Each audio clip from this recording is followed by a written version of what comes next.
I started going into these crazy experiences. Samurai camp in Japan, Zen master training with the monks, 50 days in darkness. I spent a month with the psychics in Brazil to heal myself. Even with that, you had a very typical entrepreneur experience in challenges. I fell in love with cycling. I started racing for the Czech national team. When I was 17, my dad gave me a choice. Go to school and your life is paid for, or you do your little cycling thing and figure it out. When I was 17, I started my first company. Kept on growing and growing, and then I sold it when I was 21. But in that process, I wasn't recovering, and it completely destroyed my cycling career. I woke up in a hospital once because my system shut down in a race. So I had to quit. I then moved to US looking for businesses to sell. So then I found Orange Theory, and within 6 months, we became the fastest growing region in the entire chain. But I burned out again. Who am I? Like, why am I chasing myself? Keep on scaling, growing, and more. Oh, I get it. You know? So I went into this whole like spiritual awakening, but then I basically put this hate on money. I went completely broke. Fuck. I was finally like, there must be another way. And that way is in the middle. And instead of me now running away from the problem, I look in, and that gives me the power to choose. I'd love to hear you break down like what that looks like for people.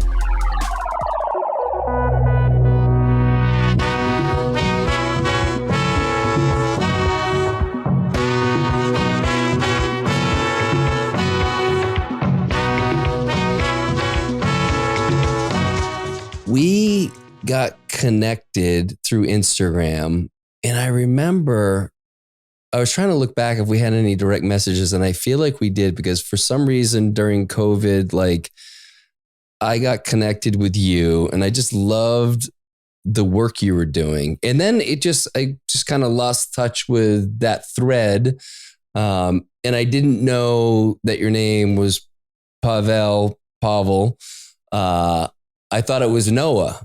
And then I was just like so confused. And then it wasn't until, I think this past week when I was just kind of doing a little bit of research, it's like, oh, it's the same guy that like I got connected with and just loved. I loved your energy and the work you were doing. And so anyway, welcome to Austin. Welcome to the Great Unlearn. I'm really excited to dive into like all the work you're doing and to hear.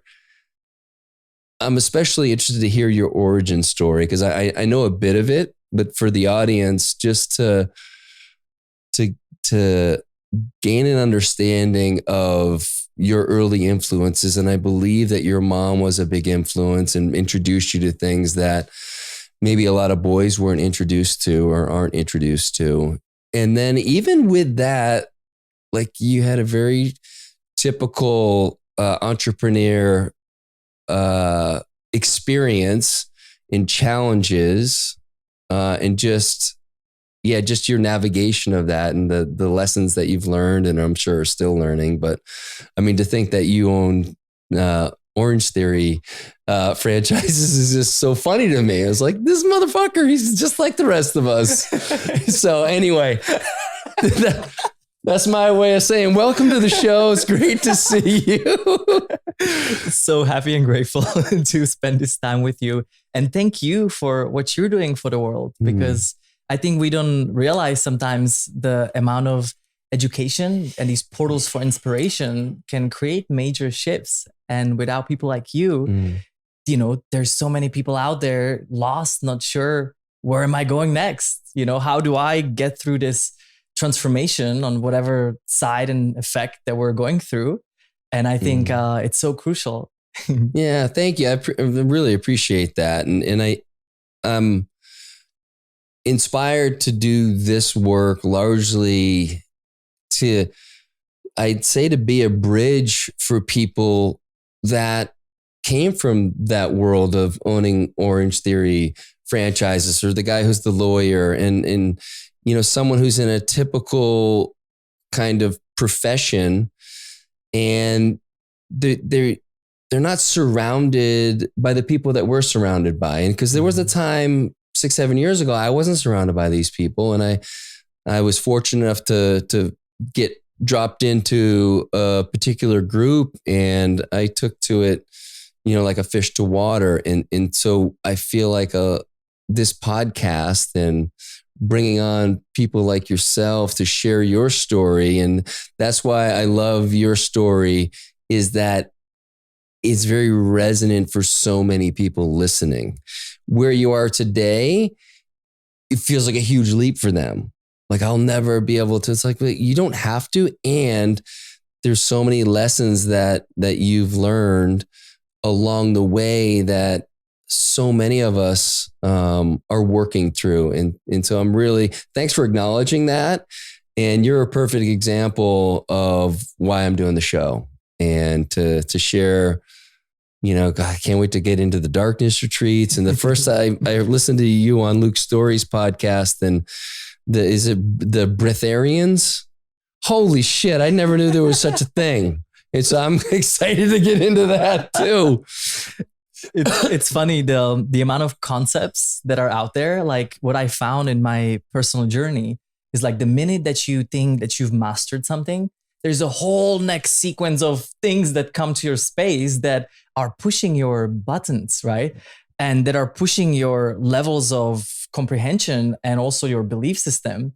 But what I've learned through this is, like, open heart and open mind, because a lot of us, or I feel like most of us, including myself, I used to shut down spirituality or alternative stuff, because I truly believe we're grown up that way. We're grown up to be limited. We're grown up to be leading by fear. And I also think that, especially in COVID, this, like, trajectory has happened where people had a clear choice. There was no more neutrality. There's no more stand of, like, I'm just going to watch whatever's going to happen. No, you're going to get your ass into work, and you're going to either choose fear or you're going to choose love. And so what we're seeing now in the world is the amount of brotherhood, sisterhood, unification, harmony, health. And it's a beautiful thing to watch, because think about 10 years ago, if you said to someone, I'm doing meditation and breath work, they'll think you're some weirdo, right? Like, I used to hide this part of me. Yeah. Yeah. But now, what do you mean you don't meditate? You don't have your daily practice? It's like a totally different, outlook. It is such a part of our consciousness now. And it is amazing. And I think this whole concept of brotherhood and sisterhoods, like the beauty of it, I think we could all agree, it'd be, like, nice if more people were adopting that. But the beauty is once they see that and adopt and really want for that and call that in, they're already on that side, and it's just like pulling others in. And I think it's something, I think we're very much surrounded by it here in Austin. And I unfortunately, like a lot of my listeners, I try to encourage them to just start small. They're in maybe more remote areas, and you don't need to gather 10 guys together. Get a couple, do something a little bit different, spend time together. You can play pool, you can play ping pong, and open up to talk about things that are on your heart and see what happens. Yeah. Which is a big step for a lot of men. But I'm here to say, and I'm sure you would agree, that there's so much on the other side of trusting that with those brothers. And it's amazing what they can hold for you as you're working through your shit. Yes. And that shit can be moved through. And it's funny, like, I used to learn all my lessons through the gutter. Like, if it wasn't hard enough, painful enough, whatever it was, sales, raising capital, right? Like, you would have these, like, up and downs, and it was like this roller coaster. And I was like, every time I was up, I knew that there's going to be winter, right? That there's going to be down. And then I realized, like, does it really have to be this way? And this is, by the way, where our brand name came from. It's Noah Aeon, and it symbolizes that duality, the polarity. And I played my whole life ping pong, not literally, highs and lows. And I was like, dude, so you're going to wax my ass downstairs. Oh, I do like ping pong too. But I don't like it in the way of life. Yeah. And so I was finally like, there must be another way, and that way is in the middle. It's coming back into our true nature. It's coming back into happiness, health, and harmony. And I call it a Triple H effect, which happens when you decide to take charge of your own choices and consequences. And it's so funny because I used to be in that victimhood mindset. What is the world doing to me again? And why is, this company not working, and why is this one working, and this employee doesn't like me, and all of the clutter. And then I realized, hold on, like life constantly give us feedback. And just like we have a neurofeedback, right? We have an instant mirror, so to speak. We also have that with the way we think, the way we act, right? The situations we bring in. And instead of me now running away from the problem, from the pain, right? I look in, and that gives me the power to choose. It gives me a power to come back into neutrality, to understand that it is what it is. So what? But what you gonna do about it? And I think that's also where a lot of people get it lost, is that they perceive this, that they don't care anymore, right? They get into these situations in life and problems, and then they escape. They do all of these other things like, addictions and mental porn. Like there's so many, ways of how we get into these loops of degenerative spiral in life. But to be in that regenerative spiral means that we take charge of our choices. We look in what is not working. What are the thoughts we're thinking? What are the words we're saying? Who are we meeting? Who are we exposed to? What environment we live in? And then we start realizing, wow, everything is a gift. Literally, every single thing in our way is a gift to exchange with another. And so I deeply believe we came here to extract, right, from the oneness, God, universe, whatever we call it. Yeah. We came here to earth to encourage and bring that energy through the physical body, and then exchange all of these gifts with all these other people we get to meet and all these situations to reflect either the love or the fear. It's that simple, but yet so hard.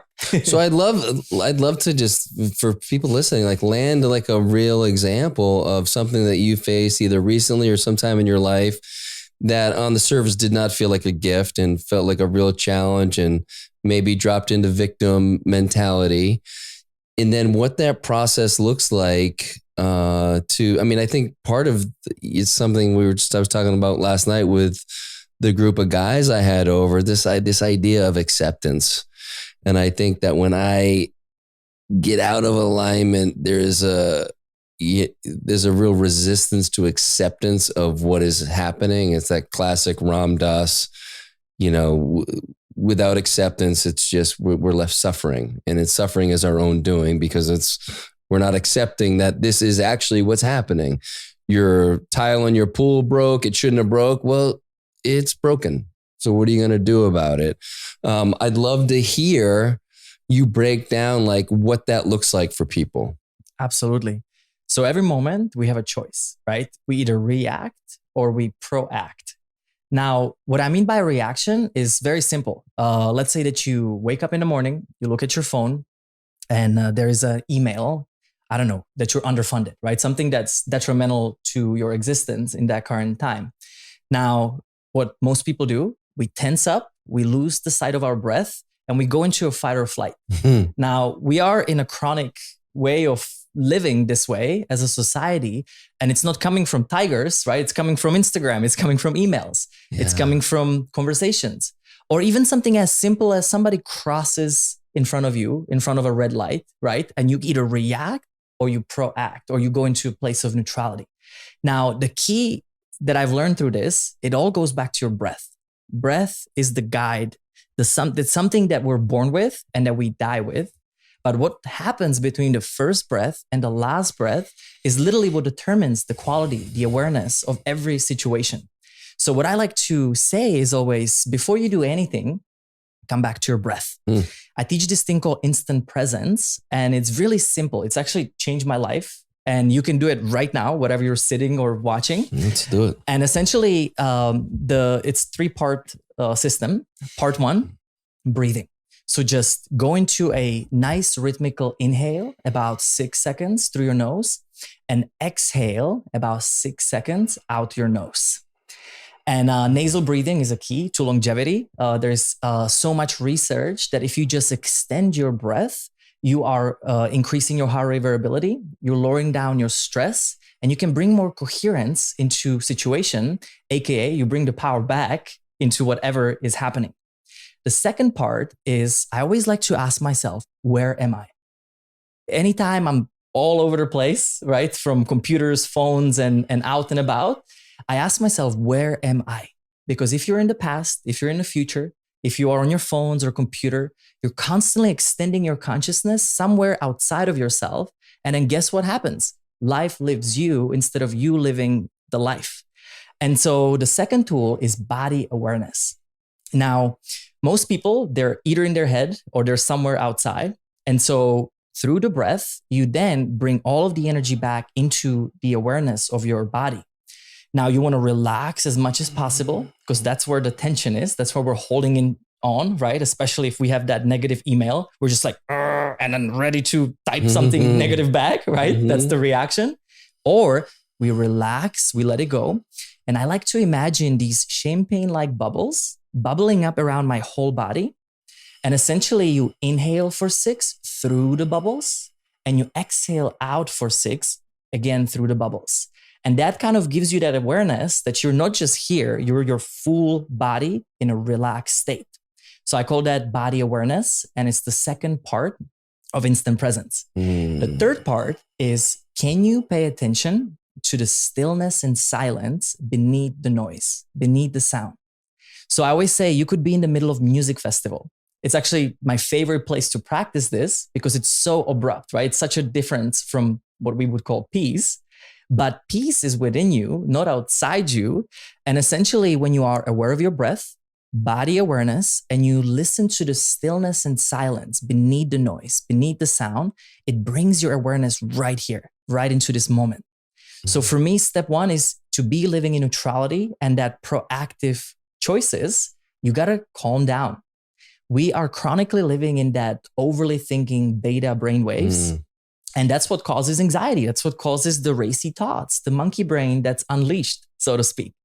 And when it comes to actually applying it into situations, I use this 4-step process. It's so simple. By the way, everything I teach, it is literally, I teach it to my kids. Like there's nothing that should be difficult. How old are your kids, by the way? I've got a 8-month, 7-year-old, and 10-year-old. Nice. And they're here with us. They are traveling the world with us, with all of our events.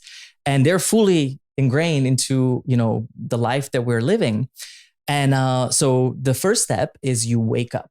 Waking up is a step where you bring things that don't work into an awareness. I'll give you an example. Let's say that you go and get your blood drawn and you get a data set, right? You maybe are low on vitamin D, high on environmental toxins. It gives you an awareness, something to work with. It could also be as simple as you constantly think that you're ugly, right? Or a lot of people think they're fat, or any negative thought would be the mental body recalibration, or emotions, right? Just ask yourself, like, how do you feel? Do you feel love? Do you feel joy? Or do you feel jealousy, apathy, guilt? Because again, we have a choice in our feelings as well. And the last example I'll use is people. I always say, imagine yourself surrounded by 5 to 10 people you spend the most time with. And do they reflect the best of you? And do you reflect the best of them? Or is there anybody that we need to alter, change? Because if you're anything like me, I've hurt so many relationships. I've messed up so much. I mean, I've gotten divorced in the past and I had it all wrong. I was not proud of the person that I used to be, but I had to forgive myself. I had to accept myself and I had to have a starting point to wake up from. Now, the second part is cleaning up. So once you know what you are working with, how do we get rid of the old? Because what I used to think is that I can keep on the old persona and also be the new persona. And guess what? Noah, Aeon, highs and lows and good days and bad days. So I didn't leave or open up the space for the new to come. And so if you know you're high on environmental toxins, you go to sauna, you do ozone, you detox your pathways so that way you can clean up whatever is, messing up with you. The third phase is powering up. And this is when the fun part comes in. This is when you get your driver seat back in your hands and you start moving forward. So this is when you bring in new people, new ideas, new thoughts, or vitamin D supplement, right? If you're low on one, it's that simple. We now bring it back home so we can accelerate. And the final part is resting up. And this is the one that I am until today the worst at because of my lifestyle. And I call it the process of unhooking. And so what I've learned is that this can apply to anything, and whatever you call it, name it, label it, it really matters not. Just look around. Like it's this beautiful cycle that can work within any reference. And so when you rest up, you integrate, you rethink, you recycle what is still need to be worked on, because it's never ending expansion of who we are. And essentially what I call this, the process of unhooking, saved my life. I break it into these cycles where once a day, first hour of the day, I completely unhook from the world, from everyone. The first hour, I don't look at my cell phone, and I go into breath work, meditation. I visualize the day ahead of me. How do I want my choices and consequences to be? Because law of attraction is not this mystical secret thing. It's literally what you decide to do in any given moment. And so that's the first hour. Then once a week, I completely retract backwards for full day. I fast digitally, physically, and even the first half of the day, I don't have even kids around, wife around. This is me going into nature, journaling, and it's now creating this block of time. So kind of like in business, by the way, business or back when I was professional athlete, it was the same thing, but we don't apply it to our life, what actually matters the most. Yes. And so I would just look backward, reassess, where am I? How is my mind? How is my mental state, physical state, emotional state, relational? What have I done well? What do I want to improve? And then I project into the following week as to, again, what is ahead of me? Where do I and how do I want to show up? Now, once a month, I take full 4 days completely off, retracting from everyone and everything. And essentially, what I found is if you ever been to a vacation, the first 2-3 days, it's so hard to drop in. You want to be on the phone and like your mind is just racing. Your nervous system just is hard to calm down from that high speed internet lifestyle. Yeah, for sure. And so, but by the time it's the last 2 days of your vacation, you don't want to go back because you finally dropped in. So what I found is something as simple as 4 days, and sometimes I extended to 7 days, depending on the life situations. Like last week was my 7 days of restoration. I essentially then do the same, but on a monthly basis. And what's happened to me is when I follow these cycles, I don't burn out. I used to experience crazy burnouts. Like I would go hard, all of the businesses and companies and investments. And then I would be so tired that I'm like, how the hell did I create all of this? And who is that person? Like I would have these two split personalities. For sure. And so once a year, I take full 10 to 15 days off. Oh, wow. And for me, I go to dark room. So I spend 10 days in complete darkness with no food. And then usually another week for integration and really diving into what is my life? Who do I want to be? Who do I want to be with? And essentially, this has just altered my life. It's so simple. If you can take something from today, just see for a month these cycles, what it does to your psyche, to your life, and how much better person you are becoming. Now, the biggest, most important thing I've learned through this is we constantly live somebody else's life. So imagine you wake up and you've got a full schedule. You've got kids, you've got, school, you've got whatever you're learning, companies, and then you're constantly living outside of yourself. And does that even fuel you? When do we take pause to ask these questions? Like, is this who I want to be?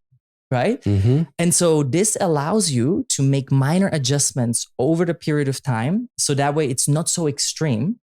And, when I went to darkroom for the first time, my life shift 360. I was literally living somebody else's life. Like it wasn't me. I was, busy entrepreneur, burned out, all of these Orange Theories and other investments that I had at that time. And I was like, who am I? Like, why? For what? Like, how much more can you get to be happy? Yeah. But then the second time I went, I made all these adjustments and it was just a minor little changes because now I was on the path. So this is a great way how to take charge of your own choices with a beautiful outlook on life. And the last thing I will say, it's inspired by female cycle. I think it's really important for men to understand the power of the feminine because for the longest, we've been living in a patriarchal ways of learning and life. And so what I've noticed is with my wife, we dance in this cycle. When she's on a cycle, I'm up and energized. When she's down or opposite. When she's down, I am up. And then when I'm up, she's down. Yeah. So we then can help and balance out the household as well. Dude, okay.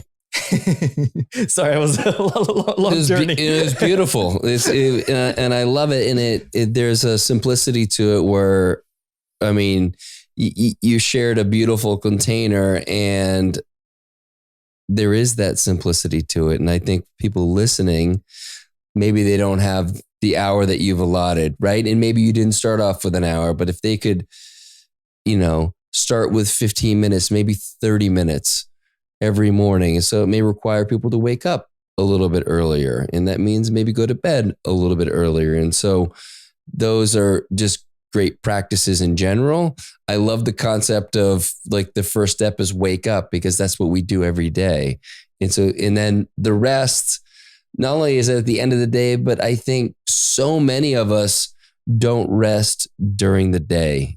And I think what you said about integration, that's what happens. We go until our head hits the pillow at night. And it's just a constant cycle of doing without ever allowing it to land, to be able to take a step back and say, what life am I living right now? And I've been in those cycles. Fuck. And, I was away at a retreat about a month ago, and that was like the big message for me was you need deep rest. You're still going for these things. You're being driven by some lack, some sort of childhood wound, some belief that is still deep inside me. And like, let's see what happens. The invitation is what happens when you rest. And so I spent the next 2+ weeks really just dialed everything back. And I was off all stimulants, certainly all caffeine, and my energy levels felt great. And I felt great. And I didn't die like I might have thought I was going to, when I just started to care for myself. Now, over the last week, I would say that's ramped up a bit. And with that, a few other things have come back into my life that have allowed me to get curious about what was the shift that created this kind of stepping back into that old way of being. And instead of shaming myself about what was happening, I've tried to get, like I said, really curious and just understand, accept this is where you're at right now. What do you want to do about it? And, one of the things I had remarked to myself when I was stone cold sober off everything was that I really liked this version of me. And I hadn't been in touch with that version in a long time. And I've recognized over the last week, there's something about this recent one that it just feels off. And so just having enough space to recognize that. Well, and this is why, I think we're in a constant state of expansion or integration. Or another way I look at it is you're either in self-mastery or service, right? So like when you're in self-mastery, you go inward. You want to educate yourself, you rebuild yourself. And I don't know if you're similar to me, whenever I'm tired and when I need to be inward, I also am really intrigued by other podcasts, books. Like I'm in this place of information, like I gathering new stuff. Yeah. And then you get fed up with yourself gathering all this new stuff and you want to give it away, right? Yes. You want to go out there again and share it. And I think, some people want to constantly manifest, but imagine if every single moment you're manifesting, how do you enjoy all of the manifestation, right? So I think there's this dance. And for me too, like it was so hard to understand it because I always want to be high and up and like go. Totally, you want to be on. It's like, how can we go higher? Yeah, yes. But then finding the gifts in the slowdown, in that beautiful polarity of just resting is hard, but so, fruitable. And if you are, for example, doctor or an attorney or anybody that's just been constantly, working the corporate life, right? The ladder. Everybody has this burning desire for their passion, for their purpose, for creation, right? We all are creators. We want to create in some shape or another, but we constantly are saying, we'll do it later. We'll do it when I'm retired. Mm-hmm. And we are meant to live our dreams. Dreams are to be lived, not somewhere when you one day have time. And so if you just spend 1% of your day on a daily basis, realizing your dreams, it's a 365% increase at the end of the year. Mm-hmm. But I would even say it's exponential because of that tipping point, that wheel that you are, reaching. Mm. And just like sales, marketing, right? You hit a tipping point and then it just goes, right? Yes. That's what we got to then allow it. So for it to unfold. Yeah, dude, it doesn't take much. It's simple, but it's the commitment to it, and it's the discipline and the buy-in to believe in it. Because if we don't believe in the process, eventually it's going to fall by the wayside, and then we're going to kind of fall back in our old ways, which clearly haven't been working either. So I'm curious. I do want to pivot. I want to learn a little bit about your upbringing. And you grew up in the Czech Republic?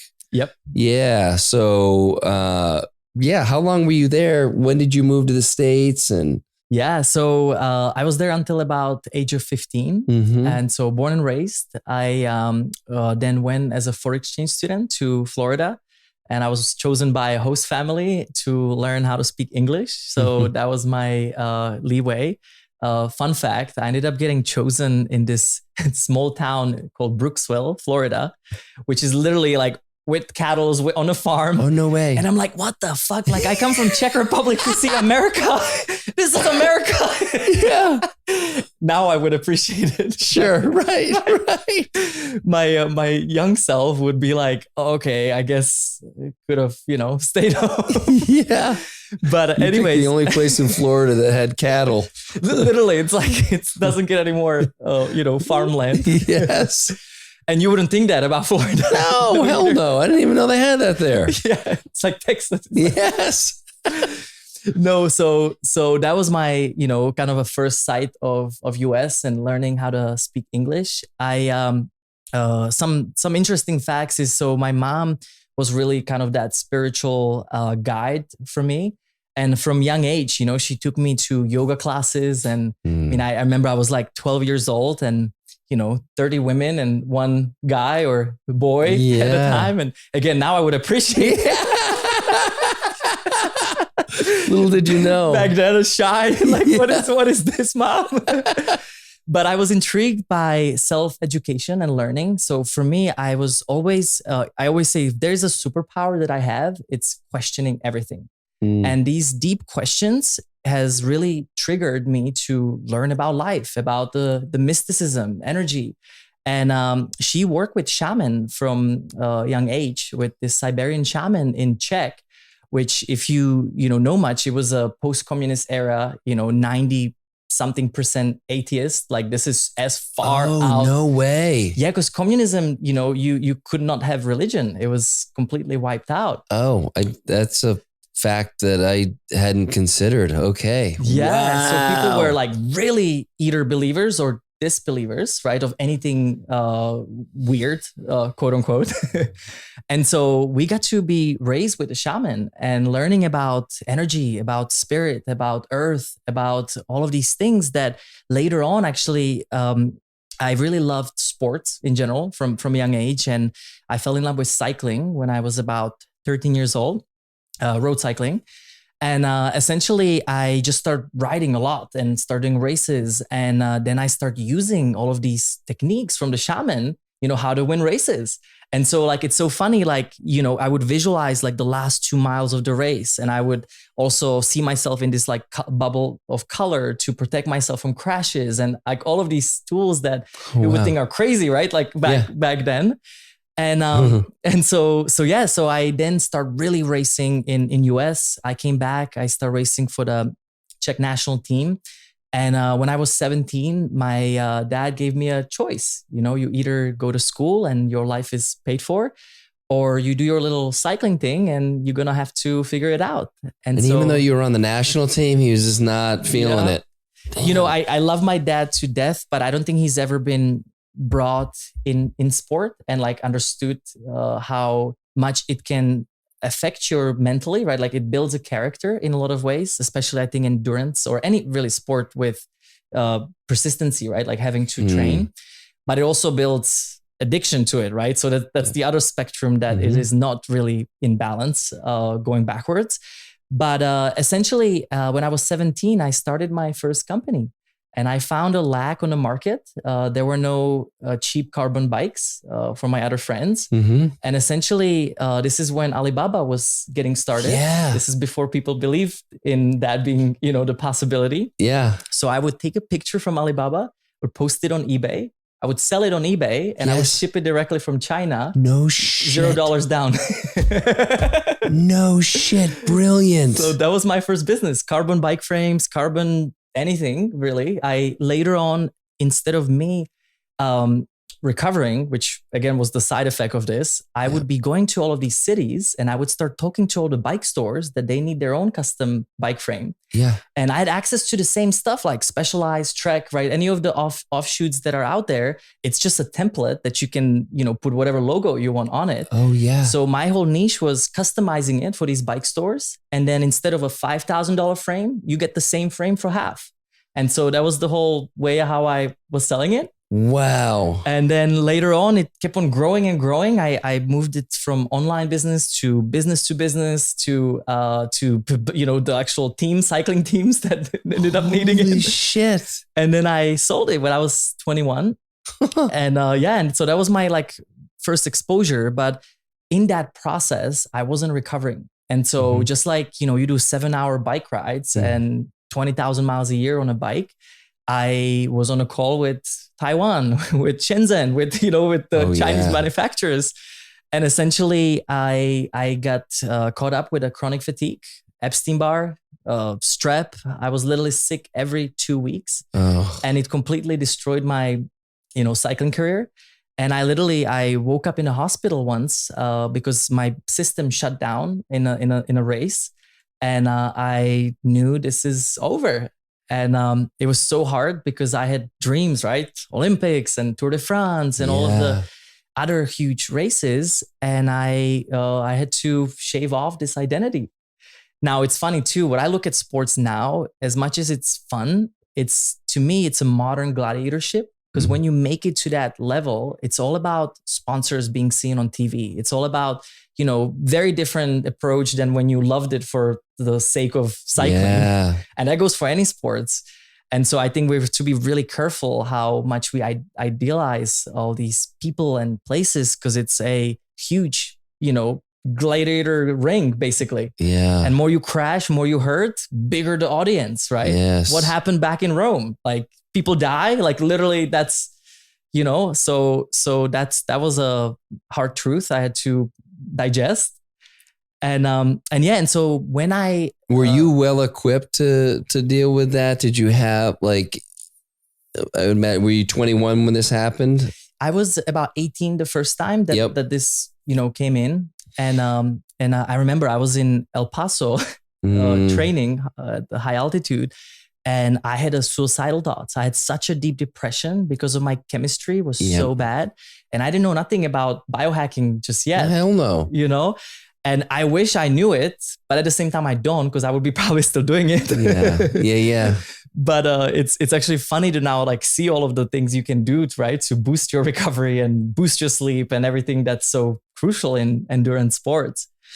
But yeah, so I had to quit. I then moved to US and I, you know, had some capital. I had way to scale and I was on a hunt. I was on a bizbuysell.com looking for businesses to sell so I can get a E2 visa for US. Yeah. And so I looked into a bike store. I was in, I had a potential lounge in Miami and then I ended up landing on a sushi restaurant in Boulder, Colorado. Out of all things. And so there's this boy, right, that comes in and I ended up securing it. Within 2 months, it didn't qualify for my visa because all of the restaurants, they don't show profit And so there's a ratio you have to meet for the E2 visa to qualify. Oh no. So like certain amount of employees, certain amount of income and beyond. And so I was like, fuck, like after all of this, searching, that didn't work out. So I had to short sell it. And I found a Tutti Frutti frozen yogurt chain in Hawaii. I haven't heard of that. Have you heard of it? Tutti Frutti do you remember the frozen yogurt? Oh, era? Hell yeah. The TCBY. It was everywhere, a little tank of your healthy yeah, of course yogurt. Yeah. So in life, I always had a sense for trends. Yeah. And I think that's really was like, wow, like let's follow that, right? So I moved to Hawaii. I had this whole period of time scaling locations and also then supplying others because I had the supply chain down. Oh, so I started bringing cups from China. I started bringing all the other stuff. Yes. And then I got so sick and tired of making people fat. Like I couldn't live it myself. When you see the ingredients, like, oh my gosh, like no go. Yeah. from any level. I've actually never looked at the ingredients there, but I could only imagine. Pure toxic powder. Yeah. Fuck. So I had this abrupt move. I went to Florida. And in the process, I did some real estate because it was also market crash. And long story short, I was thinking that I'll just go back into real estate, but the cap rates were so low at that point that it really didn't make sense. I was like, I can be here for 10 years and do nothing. Yeah. So then I found Orange Theory, and this is when there were maybe 6 stores open, like very, very fresh and early. Yeah. Hell yeah. Wow. And I was 22 years old at that time. And I literally drove across to Fort Lauderdale where their headquarters were. They had like 5 employees. That was it, including the president and CEO. Like it was a new startup basically, And I was like, I have some experience in business and I would like to franchise one of your regions. What is left? Yeah. And so they taught me that they were going to keep Georgia state, but if you can fill it out within the next 2 days, they literally gave me 2 days. 2 days. 2 days to have all of the FDD or franchise disclosure documents filled out. And because there was a dark period. So I don't know, with franchises, every year they have to redisclose. Okay. And so for about 30 to 60 days, you can't sell any licenses. Oh, so you were coming up against that. Yep. Okay. Yep. And so within 2 days, I got my shit together and I was driving up to Atlanta for the first time.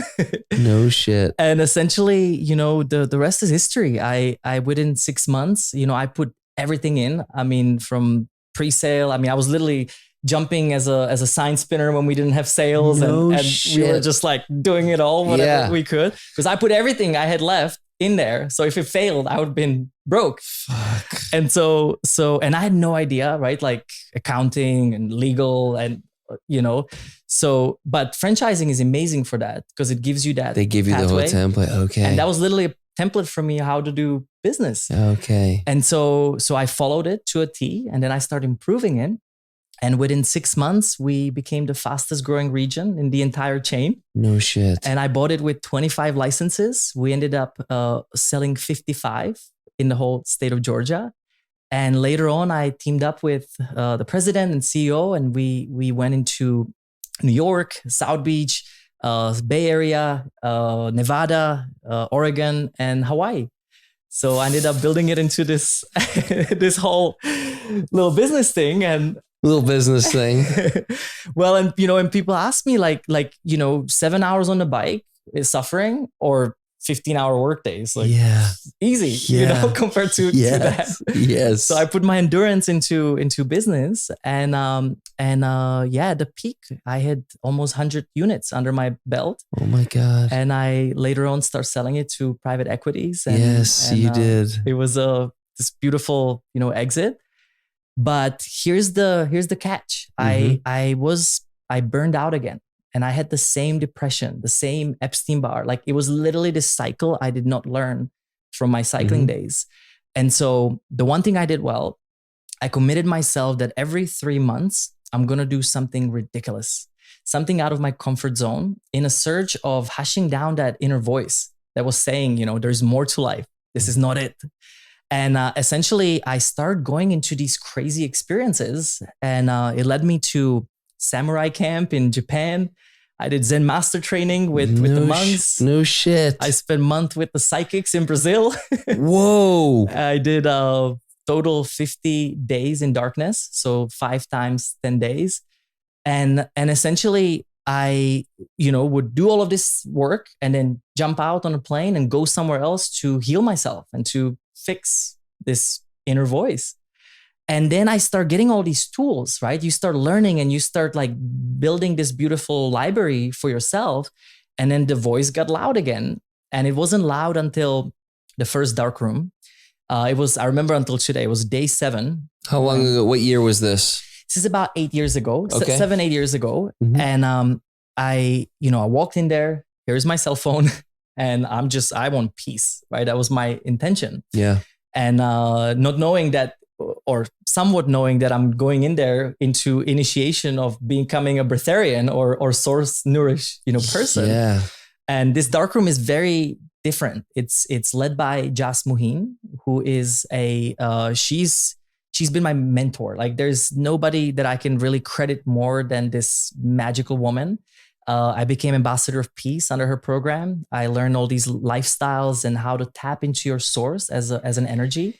And this is really what shaped me to all these events that we're doing without calling it that. It's the side effect that people discover through that work. Okay. And so day 7, I finally freaking surrendered. Like my monkey brain would not shut up. Like day 3, I would see lamb chops like hanging everywhere. And I'm like, go away. I need peace. 7 days is a long stretch. 7 days of just brutal thinking, not going into a place of acceptance or surrender. And then I surrendered. And then I went into this just most beautiful feeling. I don't know if you call it nirvana, peace, blissful state. For the first time in my life, I touched myself deep inside for who I am, not for what I'm being told, not for what I'm not. And so in this place, I was like, who am I? Like, why am I chasing myself for all these, businesses? Like, what, you're going to be a billionaire next? Like, it was this like all of this, societal norm, right? To keep on scaling, growing and more. Oh, I get it. I fucking get it.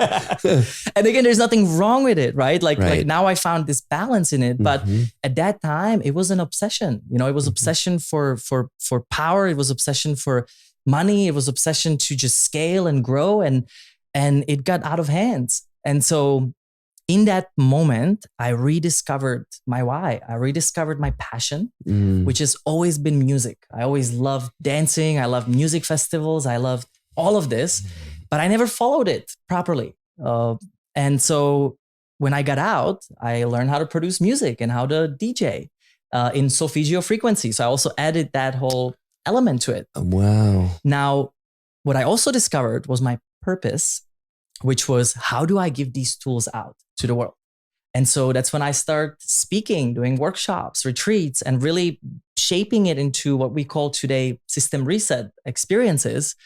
And then my legacy was the third part, was I still got to make means, right? Like I got to still live on this earth. And to be honest, for a few years, I basically put this hate on money. I thought money's evil, and I went so far into the other spectrum. It's so interesting too, because people were like, I had my own version of that when, you have this awakening, and, I was a trader in Chicago for 18 years. And so your whole, kind of business life is based around trying to make as much money as you can. And so then you wake up to the world being about so many other things that you like, there's either shame or there's something where it's like, I'm not that guy. That's not me. Where it's like when you finally realize that it is. Anyway, I have my own version of what you're saying. It's just like this awakening that makes you repel in some ways that which you were. And so I'm curious to see how that went for you. Well, it went south. I'll tell you that. You don't like money? Okay. We'll take that off your hands. Universe, likes to give you and serve you the right meal, right? Yeah. Every time. It's obvious now. Yes. So I went into this whole spiritual awakening, but then I joined the group of spirituality is such a weird label. Yeah. I mean that life, right? But a lot of the spiritual community, right, hates on money and is broke. And in a lot of ways, we came here to realize abundance on every level, right? Like money is not evil, it's an energy. But for me, I thought it was evil at that time. And I was like, why am I the one that's like leading all of these people, employing all of these people? But what about them? Like, does that mean that they don't have the same chance? And I like start questioning all of these things, even with the company culture. And it's interesting because within about 2 years, I made series of very bad investments and I went completely broke. Fuck. Now it's funny because so you could be on like CNBC with broke. What kind of investments were you making that were bad? I'm just curious because I've made a plenty of bad investments in my day. So it was a series of unfortunate events. Yes. They do seem to snowball. So it wasn't just one, right? Because at that level, I had a really great exit, and so you also play bigger game and you also lose bigger game, right? It's like bigger the responsibility. So what I did at that time, I just thought that if I'm not involved with all the Orange Theories as much anymore, I can just go on a shopping spree. So I started buying out locations that didn't work. I also pre-negotiated a bunch of leases that were amazing at that time. But then the cost of build out tremendously went up. Oh. Like my first location, it was like $40 a square foot. And just to give you an example, San Francisco was like 260 or between 260 and 290 per square foot. Same size, same location. And so what happened to me is like over the period of time, like I was counting with a certain amount of cash flow, but a lot of the cash flow was coming from the open locations. Yes. So as I was selling it, I reinvested here and there and had all of this forecast ahead of me. But then I start drying out the actual cash until I woke up one day and I kid you not, I was at Burning Man. Oh my gosh. I'm literally at Burning Man. Half sober. Yeah. I don't know how to I like that, half sober. I don't know if I've ever heard that before. I'm going to use that. Half sober. It was one of those mornings when it's freaking hot. And I'm like, fuck, like I have all of these missed calls, creditors, owners, people, every account frozen. And, somebody took me to court for not paying, for the payments. And that froze everything. So they just took everything until they dried out, right? Until they took what they could and then, unfroze it. But in this time, I mean, I could have literally put a hanger on me because it was insane. And what was crazy is I was already doing workshops. I was already doing DJing. I was already like really like rising and growing this other side of me. Yep. And it was so sad. Like I would literally, live workshop to workshop. But the money that would come into my bank accounts would get eaten by this.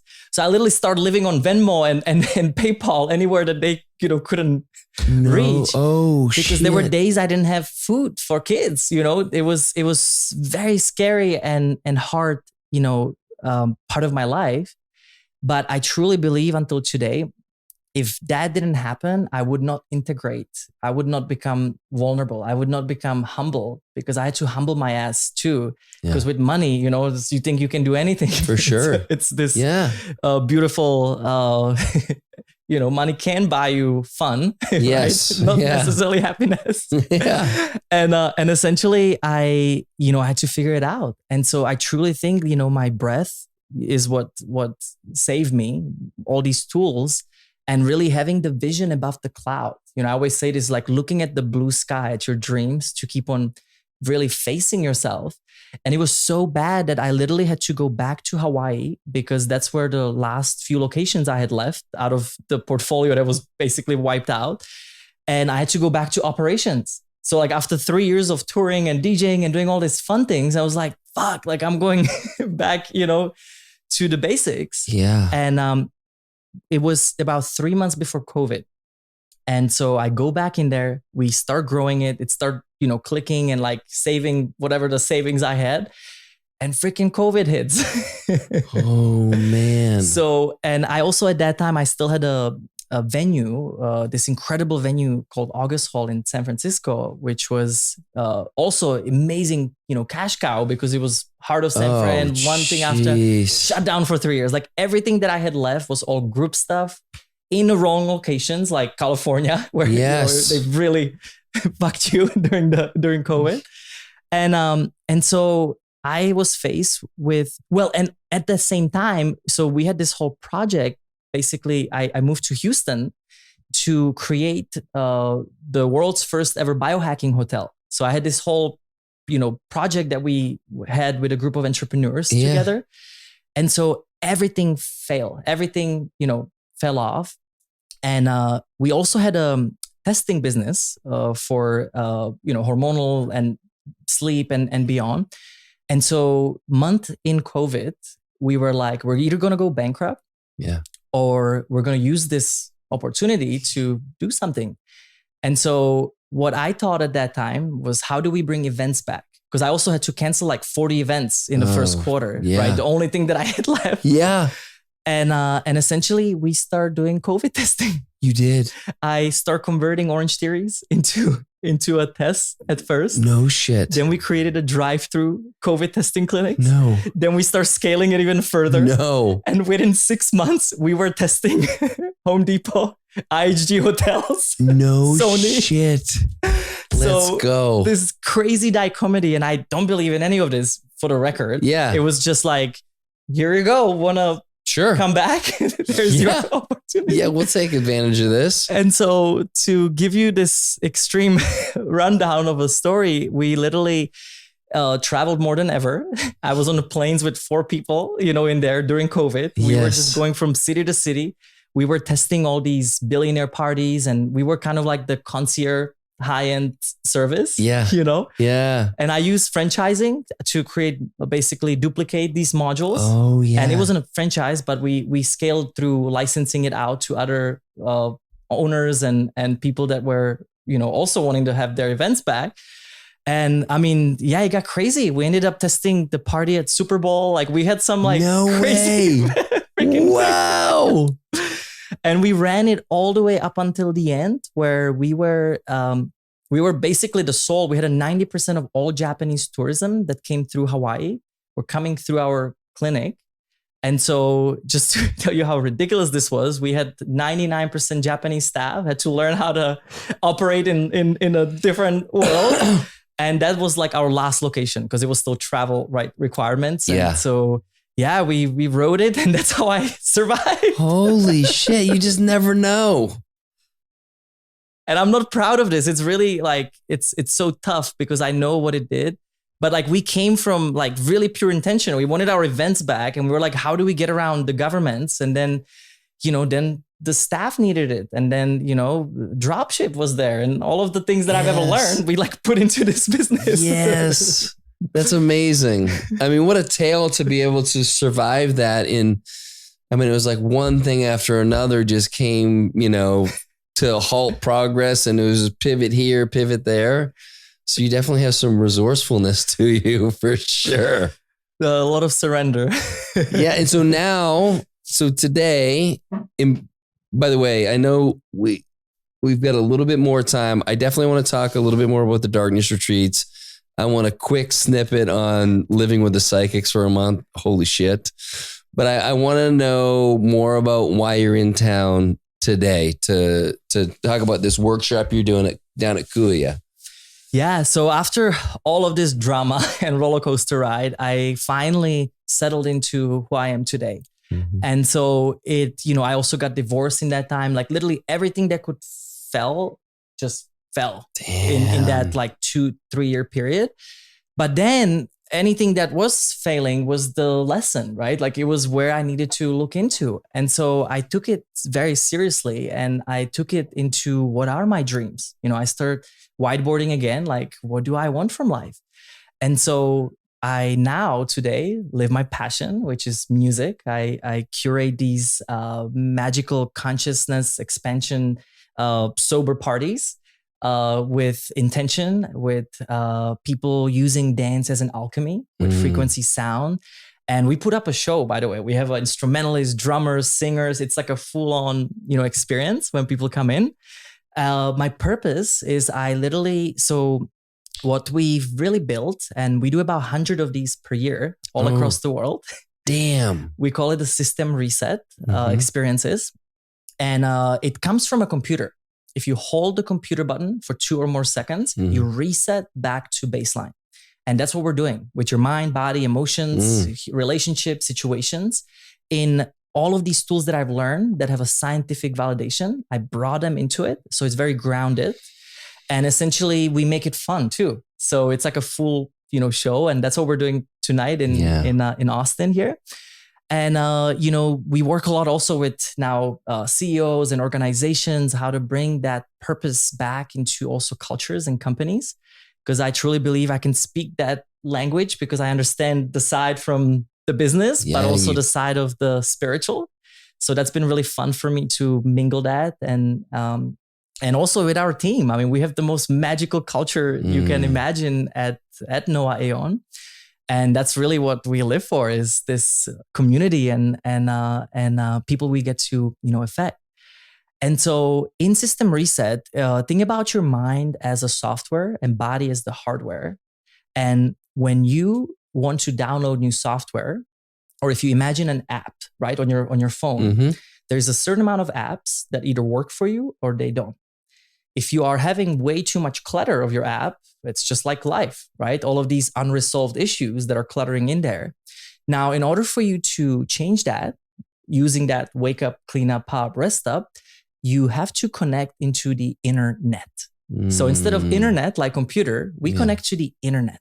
And we bring people into this level of coherence through the group, through the quantum, and through shifting up our brain waves. So that way we can actually, move into that greatest version ever held about ourselves. And so, we do over 100 of these. We're going to be doing, Dallas tomorrow. We're doing the biohacking conference with Dave Asprey. We're doing Hack Your Health. We usually do variety of stuff. A lot of organizers love booking us because they get lecture, DJ, workshop, in under one, one roof. Well, I think you brought up something really interesting, is that you are uniquely positioned to be able to come in here and share these practices and workshops with people, because you also speak their language. So for corporations, like, you've been through all that. And so, a lot of people in the space, I don't think have that kind of pedigree. It doesn't mean they're not doing great work and it's not very useful, but I think there's a resonance for someone who's been through that in a very, deep and meaningful and character building way, like you have been. And so I love that you get to kind of come in with this full package. Well, it's also grounded because, like we were talking about going too spiritual or going too intellectual. Yes. Right? Like, it's important we have both, right? And so if I have now balanced something, it's like having that business side of me, right? But for example, we have an incredible e-commerce, which we sell consciousness expansion tools. So from like light therapy, vibration, all of the things that can enhance your practice. And we were able to, do that. So that way we can now sustain, we can build legacy, but in a ways where we can actually affect people. And it's funny, and this might be something interesting for anybody listening. I always ask now to create triple benefit, because I used to think win-win was great. And I used to love real estate. Like, my thing was like getting the best deals and getting the most TI and just really like, grinding this, right? Yeah. But what I've learned is, if you make a great business transaction, but then, for example, the business, harms Earth, it is not in a triple benefit. So now I ask, may all of my relationships come for the greatest good of the whole in a triple benefit. So that way it benefits me, benefits you, and benefits the whole ecosystem around us. Oh, I love that. All right, let's talk darkness and breatharians, because I think not many of my listeners have ever heard that term before today. So before I lose you. I lost myself before this. So just so you know, like I also thought it was ridiculous. And how is that possible? And what? You can only be nourished by prana? What the fuck is prana? Yeah. Right? Like those were my thoughts. Yes, all those questions. I can answer it. So just like with everything, I had to have an open mind, an open heart going into it. And it really wasn't until I had the personal experience that this is actually possible. So what happens is, there is an infinite source within us and all around us. Everything is energy. Everything is made up of atoms and molecules and probably even deeper beyond. And this is all based on this regenerative part of us, whatever it's a self-sustaining electricity or what do we call it? The free energy, right? Like that it's pulled out of quantum that hopefully soon will come to this planet Earth. Yeah. The same way is inside of us. So I'll give you an example. It's all about how you spend your time. So if you spend your time in a lot of density, if you are constantly doing and chasing yourself within the money, sex, power, that's the easiest paradigm to put it in. You're going to be very dense. You're going to love food. You're going to love craving. You're going to be craving. You're going to love porn. You're going to love all of the things that are within that, sequence. And it will require the fuel to fuel that from the same aspect. But then lighter you are, if you imagine a keynote on a piano, right? There's a lower note and there's a higher note. Higher you go on the note, lighter your energy gets. And that goes from your thoughts, the words you're saying, the way you're expressing, and you start taking time for yourself, right? Maybe you go into nature and you go from the density into the lightness, into more of that flow that's all inside of us. Now, this way, so she teaches us this 8-point lifestyle that you follow so you can, upheld this on everyday life. And essentially it's all around nature, meditation, prayer, giving without rewards, treating your body as a temple. It's very simple tools that are pretty obvious, but majority of us live in that density, money-driven mindset. So when you go into the dark room, you do the cleanse before. What's really important to understand is you're not fasting. Even though you're not eating any food, when you're fasting, you're losing weight. When you're not fasting, you are using this inner source as a fuel and you actually can gain weight. Wow. Now, let me explain this. So when you walk in there, maybe you are 90-10, like 90% you're using your food, like physical food, right, as a source. And then 10% you use prana or energy, vibration, spirit, whatever we call it. Now, as you do every single day, these meditations, these practices inside there, it keeps on lightening up your vibration, your frequency. You spend time in solitude and silence. So you're opening yourself up to start feeding yourself in a different form. Now, she does variety of testing throughout. So you know what your prana percentage is, so to speak. And essentially, let's say day 5 or 6, maybe you're 50-50, right? But let's say that you're 90% prana and 10% physical food, you're still losing weight. Does that make sense? Yeah. So until you hit the full prana, that conversion, which is part of this dark room, is to learn how to do that. And if it's also in your blueprint, it's not in everybody's blueprint, and you can't go with this with your egoic mind, because to want to be pranic is not going to serve you. It comes from that, spiritual ego, I like to call it. Yeah. And so I remember clearly when you hit that, you stop being hungry. It's the weirdest feeling ever. And I'm like, how in the hell, like after 7-8 days, like I'm literally not hungry. And then you're like, this is crazy. This is insane. And this is possible. And so it takes me generally about 2 weeks after to reintroduce food again. It's literally lasts even longer. Wow. Until I get busy, until I get on the planes, until I like start, doing this. Yeah. And what I haven't figured out yet is how do you sustain it? But it's also not my time. Yeah. And the biggest mind flip is you eat food for pleasure, not for the caloric need of survival. So when you start figuring that out, and that's, I think the hardest part is like, you're not fasting, because people are like, oh, so you're fasting for 10 days, a pathogy, and you're getting a beautiful, ketosis, day 3, you're just like rolling. Yeah. No. It's like, that's not the point. right? It could be, and many dark rooms are like that. And it's a great detox, but not when you're wanting to convert into this source. Oh man. Okay. That was a great, again, I don't want to spend too much time because you got to go pretty soon. Yeah. We got about 5 more minutes. Psychics in Brazil. How did you find out about it? How did this thing come about and what was the experience like? So they found me. I wasn't invited until they invited me. Oh. And I was in Abadiânia in the middle of Brazil, seeing John of God. I don't know if you remember John of God, but he was this healer that people would, go in front of him and they would have instant healing. And he was one of those, I was like, I gotta go see it, I gotta take time and just mesmerizing, right? So I would book myself a flight there.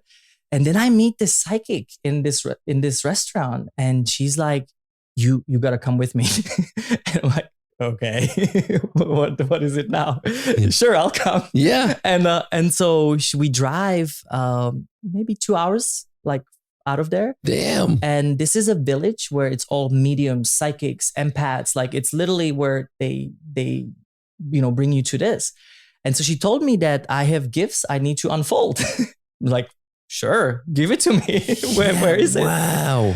And so long story short, the most important thing that they have taught me, which is again, very grounded so people can use that, is we've got 5 physical senses that we all know of that a lot of times get us in trouble. This is the instant gratification, right? Back to that seeking.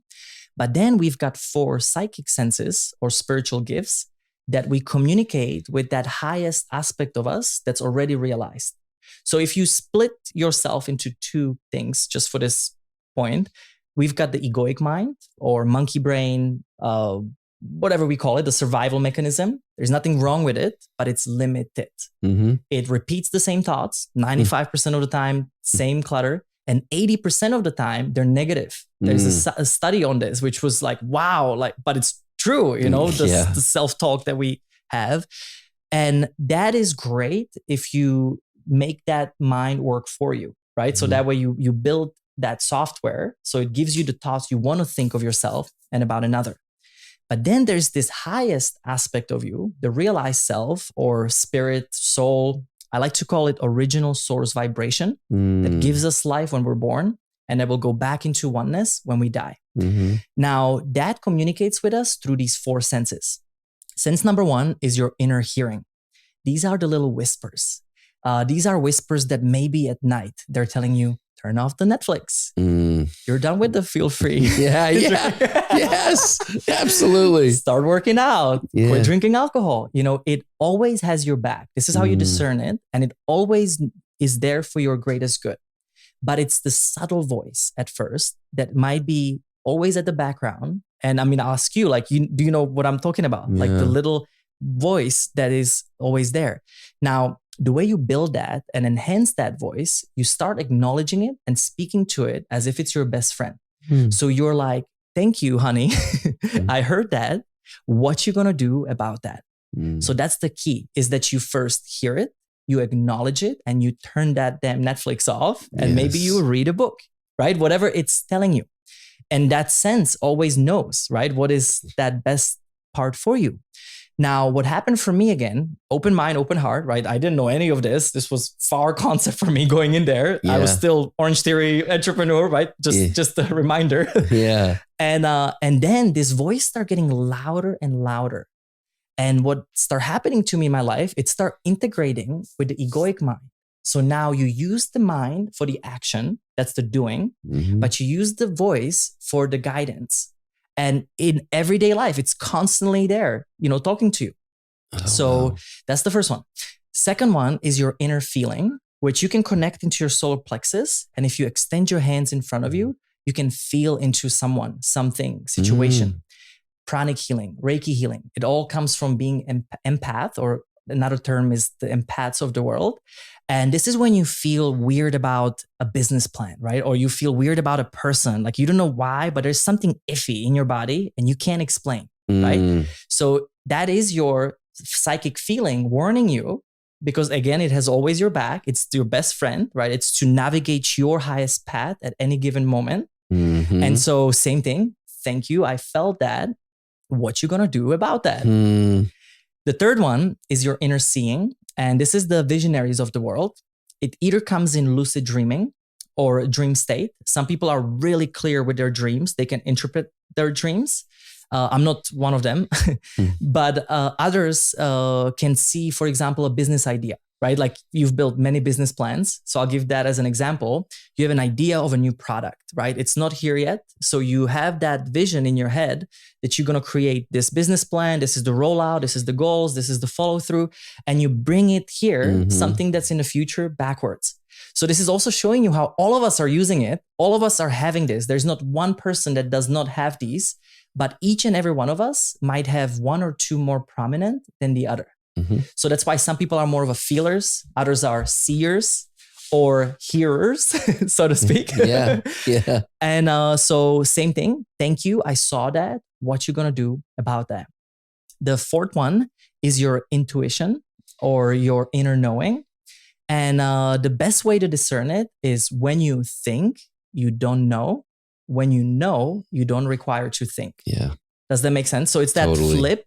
And it's like, you know, you knew that you shouldn't have gone to the party. You knew you shouldn't have gone on the flight. Yeah. You knew that that person was cheating on you or stealing from you, right? Like you have that inner knowing in every bone of your cell, but you can maybe at first explain it. Yes. Right? So these are the 4 senses that we all have that are connected to the 5 senses. And these are if you want to spend time on really getting clear with your life, just tune into these senses and they become louder, clearer. It literally is like gym.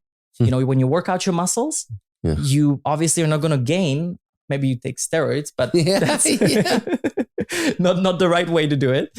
Well, with this, maybe you take mushrooms, right? Yes. Not promoting mushrooms, but it's the same thing, right? Like it's the same way, same pathway, same training that you have to put the time. Where you put your time, that's what grows. Damn. You know? So you spent a month there? I ended up being a month there. And it was an amazing experience. Have you thought about going back or like? No, you're done. So like after Really? after that, like they basically send you out. And the thing that you have to commit to is there's two levels of commitment. You either use it just for yourself and you live and you become a better person, or you commit to use it for others. And then you get supported by all of the spirit guides that are working with them. Oh. And so, of course, I sign up for the unity because that's where it's at for everybody else. And, you know, now I get to teach this and help others to realize that, you know, we don't have to be psychic or spiritual to be spiritual. We already are spiritual and it's all there. It's just grabbing it and recognizing it in a proper way. And so how do people work with you in that capacity?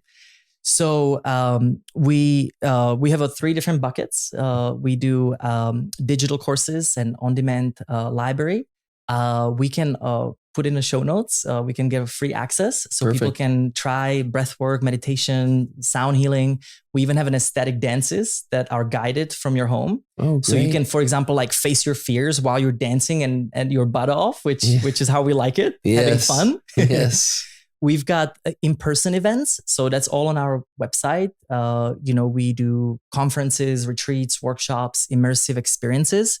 The system reset is the best one to start with. So that way you kind of get brought in, and I call it we crack the egg. So that way you can remember who you are. And then the third bucket of things we do is our consciousness expansion tools.